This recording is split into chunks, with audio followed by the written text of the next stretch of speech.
Hello दोस्तों, कैसे आप सभी? आशा करते हैं अच्छे होंगे। बहुत सारे बच्चों ने कमेंट किया था, रिक्वेस्ट करने की कोशिश की थी कि सर एग्ज़ाम में आता है application and I don't know how to write an application, so please make a video on this topic. मतलब कि बहुत सारे बच्चों ने कोशिश की थी मुझसे कहने की कि सर एप्लीकेशन कैसे लिखा जाए। चूँकि हमारा है कॉम्प्रिहेंशन, जानते हैं कॉम्प्रिहेंशन? कॉम्प्रिहेंशन का मतलब होता है भाई साहब समझ, और ये बना हुआ है कॉम्प्रिहेंट वर्ड से। इसका मतलब क्या होता है? समझदारी। मतलब समझ में यह आता है कि आपका जो एग्जामिनर है वो आपसे चेक करने की कोशिश करता है कि जो एस्पिरेंट्स है, जो कैंडिडेट्स है, जो एग्जाम देने वाले हैं, उसका जो माइंड का IQ लेवल किस लेवल का है, वो कितना क्या भाई साहब समझदार है। तो आपके समझदारी को चेक करने के लिए पूछता है आपसे क्या? कॉम्प्रिहेंशन। उसी में से आपका निकलता क्या है? एसे, एप्लीकेशन, लेटर, पैसेज, प्रेसियस। ठीक है, तो आज के इस वीडियो लेक्चर में जो है हम लोग कोशिश करेंगे कि कैसे लिखेंगे एप्लीकेशन जो कैसे लिखा जाता है, इन तमाम बातों पर करते हैं बात। ठीक है, हमारा क्लास का रहा भाई साहब how to write an application to your principal, कि कैसे अपने प्रिंसिपल के पास लिखते हैं एप्लीकेशन। तो आप मुझे बताओ, अगर आप लिखेंगे अपने प्रिंसिपल के पास एप्लीकेशन तो कोई ना कोई आपको इशू मिलेगा, मतलब मुद्दा मिलेगा कि सर इशू क्या होता है, मुद्दा क्या होता है? भाई साहब मतलब कहने का सेंस ये है, मेरे हम कहना आपको ये चाह रहे हैं कि आपको चाहिए क्या? छुट्टी। क्योंकि सर एप्लीकेशन है तो इसमें छुट्टी की बात कहाँ से आ गई? बाबूजी एप्लीकेशन या लेटर दोनों के बारे में अगर आपसे बात करें तो इसको आप कह सकते हैं याचना, मतलब कहीं ना कहीं आपको किसी चीज का होता है नीड, तो आप आग्रह करते हैं, विनम्रतापूर्वक उनसे बात कहते हैं, उनसे रिक्वेस्ट करते हैं कि मुझे ये चीज चाहिए। आइए बात समझ में, मतलब ये समझ में आता है याचना, रिक्वेस्ट, मंजूरी, किसी चीज का आपको नीड है जिसके लिए आपने उसे लिखने की कोशिश की है। तो आपका जो एग्जामिनर है आपके सामने आपके एग्जाम में देगा कोई क्वेश्चन, तो वह कोई ना कोई मुद्दा देगा कि हाँ ये रहा आपका मैटर, इस पर बना करके आप अपने प्रिंसिपल के पास क्या लिखे? एक एप्लीकेशन। ठीक है, तो आप कहानी पे आ जाओ। हमारा आज का एप्लीकेशन हमसे ये कहना चाहता है भाई साहब कि आपके घर में जो आपके पेरेंट है, सुनिएगा पेरेंट, PARENT, एक होता है पेरेंट, एक पेरेंट्स, PARENTS। बाबूजी पेरेंट जो है ये हमारा सिंगुलर नाउन है, SCN, और इसे कहते हैं PCN। ठीक है, कोई दिक्कत नहीं इसमें। इसका मीनिंग निकला माता या पिता, और इसका माता पिता दोनों।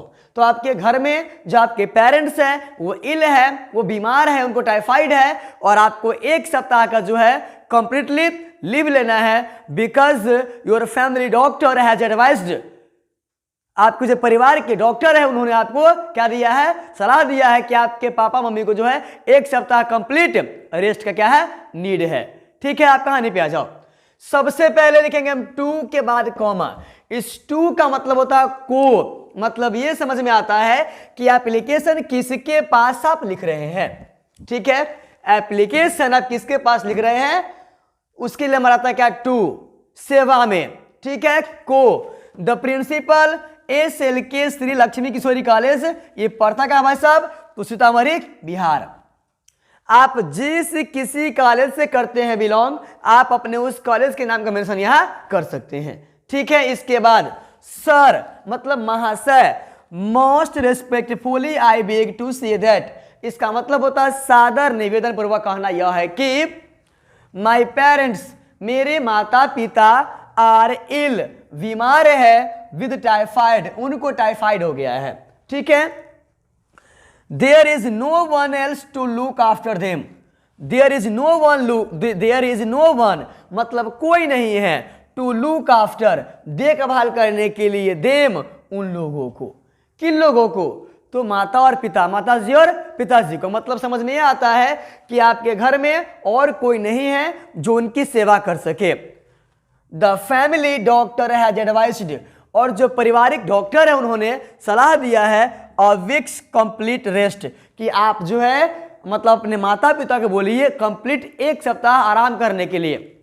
सुनिएगा ध्यान से आप, most respectfully I beg to see that, सुनिएगा महाशय सबने निवेदन पूर्वक या सादर, मतलब कि आप बोलेंगे इसको आप निवेदन पूर्वक, या इसको आप बोल सकते हैं निवेदन मतलब क्या? आग्रह, मतलब क्या कि आपका जो एप्लीकेशन उसमें कितना विनम्रता आपका झलक रहा है। ठीक है, तो most respectfully I beg to say that, सादर निवेदन पूर्वक कहना यह है, या निवेदन पूर्वक कहना यह है कि मेरे माता पिता जो है वो बीमार है, उनको टाइफाइड हो गया है और वहां पर कोई नहीं है। There is no one like दो, there is no one else to look after them, और उनका देखभाल करने के लिए कोई नहीं है। द फैमिली डॉक्टर, और जो परिवार के डॉक्टर है, हैज एडवाइस्ड, सलाह दिए हैं, अ वीक्स कंप्लीट रेस्ट, कि एक सप्ताह आप एकदम क्या करो भाई साहब, आपके माता पिता को आप बोले कि वह एक सप्ताह कंप्लीट उनको आराम करना है, ऐसा आपके फैमिली डॉक्टर ने क्या किया, एडवाइस दिया है। और यहां मैंने लिखा है कि it is my moral duty, यह मेरा नैतिक कर्तव्य है, टू हेल्प देम। इस लाइन को आपको लिखने का इच्छा है तो लिखो, otherwise you can't right here. अगर आपको लिखने का मन है तो लिखिए, नहीं तो मत लिखिए।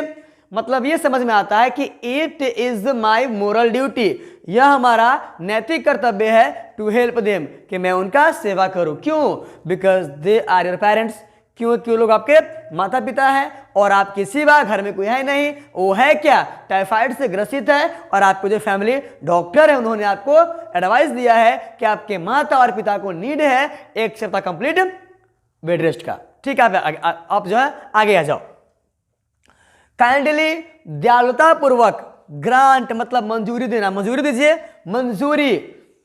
मंजूरी देना, मुझे, लीव छुट्टी, of absence from the college from 7 days only. मतलब ये कि दयालुता पूर्वक जो है आप मुझे कंप्लीट एक सप्ताह का, 1 week का जो हमारी छुट्टी है इसे मंजूर कीजिए। I shall be highly obliged to you, या फॉर दिस वहां हम लिख सकते हैं, फॉर दिस, इसके लिए, I shall be highly obliged to you, मैं इसके लिए आपका आभारी रहूंगा। अगर आप लिखना चाहेंगे फॉर एवर तो कोई दिक्कत नहीं है, कि I shall be highly obliged to you for ever, मतलब इसके लिए मैं आपका सदा आभारी रहूंगा। ठीक है, इसके बाद थैंकिंग यू लिखिएगा आप।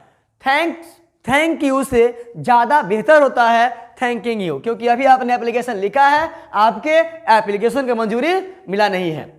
ठीक है, मतलब आपने किसी से कोई चीज मांगने की कोशिश की है और आपको वो दे दिया, तब थैंक यू। अगर आप मांगे रहे हैं तो वहां पर थैंक यू का ना ज्यादा बेहतर नहीं होता। ठीक है, तो थैंकिंग यहाँ पे जो है ये अधिक अच्छा होगा। इसके बाद योर ओबीडियंटली, आपका आज्ञाकारी छात्र, नेम भानुमति, या आपका जो कोई भी नाम है आप अपने नाम को करेंगे मेंशन, हालांकि यहाँ पे एप्लीकेशन में नाम लिखा नहीं जाता है।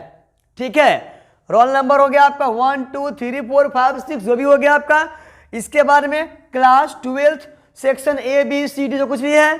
इसके बाद क्या सुनिएगा, अगर डेट को आप यहाँ मेंशन कर चुके हैं तो यहाँ मत कीजिएगा, और अगर यहाँ नहीं किए हैं तो यहाँ कर सकते हैं। ठीक है, अब इसी में क्या होगा, कभी कभी आपको ये बोल देगा कि आपको मतलब ये कि आपके घर में आपके भाई का शादी है, या आपकी केवल माँ बीमार है, या आपका हेल्थ खराब है, तो जो आपका कहानी था माई पेरेंट्स आर इल उसको चेंज कर देंगे, और जो बात हमको वहां पर नीड है, जो एप्लीकेशन में इशू दिया है उसको उठा करके वहां डाल देंगे, सब कुछ सेम है।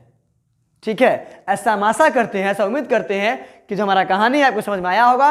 अगर समझ में आया है तो दबा के लाइक कीजिए। मिलते हैं नेक्स्ट लेक्चर में।